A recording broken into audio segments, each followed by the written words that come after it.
Controversy is everywhere. Between friends, families, coworkers, it's safe to say that disagreement is inevitable. But like most things, the level of divide can be placed on a spectrum. On one side are the mere casual social debates, such as are there more wheels than doors? But on the other side of the spectrum involve more important debates that often spark the most public division and conflict because these debates often get written into our governing laws such as abortion, the death penalty, etc. But how do we decide which side is best for the law? Do we base laws off of what is most logical or what is deemed moral? One might say that these are often the same, but in fact, logic and morality conflict in more ways than we think.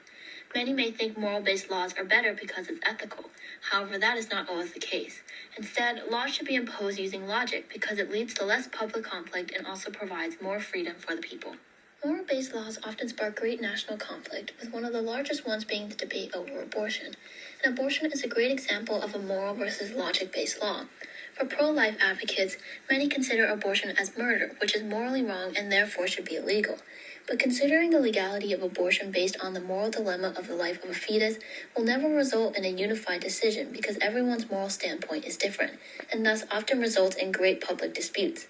For example, thousands have protested throughout the U.S. to decry the Supreme Court's possible reversal of Roe v. Wade.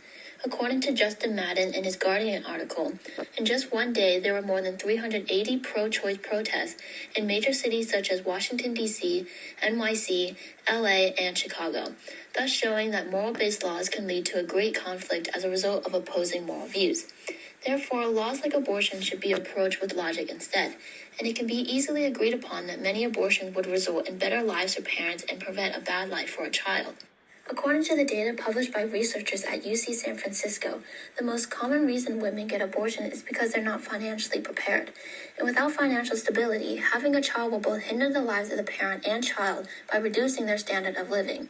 And many can agree that sabotaging the life of the parent and child is overall illogical, and therefore why abortion should not be illegal. Therefore, law should impose logic rather than morals because logic is objective and therefore less likely to involve many disagreements. In contrast, moral-based laws often create large conflict and chaos as a result of conflicting moral views. Furthermore, law should be approached using logic because it provides more freedom for the people, while moral-based laws often force people to adhere to one particular view. For example, the legality of same-sex marriage is a conflict that often involves one moral stance dictating the lives of others. In her USA Today article, author Stephanie Wong reports on sociologist Brain Powell's research survey regarding people's opinions on same-sex marriage. And according to Powell's research, almost everyone who opposed same-sex marriage simply opposed it out of moral disapproval over homosexuality. Although people have a right to abide by their principles, they cannot expect their moral values to be implemented into laws when it forces others to adhere to the same principle. Therefore, laws like same-sex marriage cannot be based on morality because those who find it immoral will force their ideologies onto the lives of others. Some may argue that same-sex marriage being legal is based on morality because homosexuality is moral and therefore why it's legal. However, same-sex marriage is not only legal because people find it morally okay, but is also legal because many find it logically okay. Logically speaking, there is no reason for it to be illegal because it does not affect or hurt anybody. And like Professor Peter Singer, author of Practical Ethics, states, victimless crimes are not crimes at all, and therefore many can agree that same-sex marriage is perfectly okay if one thought about it logically. In contrast, the moral argument that same-sex marriage should be legal because it's moral can be easily argued against by those who claim it to be immoral, because there's no one universal moral answer. It's simply a matter of personal opinion. Therefore, while morals can be applied to laws like same-sex marriage, overall, the legality of it should be approached using logic because it cannot be so easily combated by opposing moral views. And because of that, logic-based laws are less likely to force people to adhere to a moral principle that goes against their own, thus providing people more freedom. Some argue that some laws have to be based on morality and that too much freedom can end up hurting others. Take murder, for example. Murder is widely accepted as immoral and therefore widely accepted to be illegal.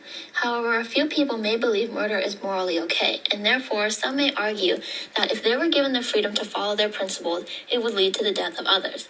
However, similar to same-sex marriage, murder is not legal simply out of morals.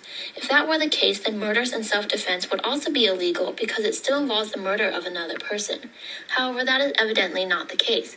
For example, according to the article and data published by the Statistical Research Department, in 2020 there were 405 justifiable homicides such as self-defense in the United States, and these homicides resulted in no legal punishment. Thus, why moral standpoint on murder is not the only reason why it's illegal.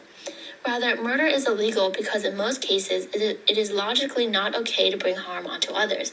However, cases like self-defense are logically okay because even though it resulted in murder, it may have been the only viable option of protection. Logic-based laws allow for more flexibility because not everything is simply black or white like moral beliefs make it out to be. And the flexibility of logic-based laws allow people to have more freedom because they are not bound by the strict moral laws. That's why laws should implement logic rather than morals. There has been a great misconception that logic and morality go hand in hand, and while some instances may hold true, it often does not in current-day politics. It's easy to assume that moral laws must be good laws, but what constitutes what is moral? To some, laws banning abortion is moral, but that doesn't necessarily mean it's a good law, and therefore laws should be based on logic instead. While morals are subjective, logic is objective and is justified with reason rather than personal opinion. The subjectivity of morality leads to great disputes as a result of opposing beliefs, and moral-based laws often result in the enforcement of people adhering to principles they do not abide by. Therefore, the passing of laws should be approached using logic because of its better attainment of peace and freedom.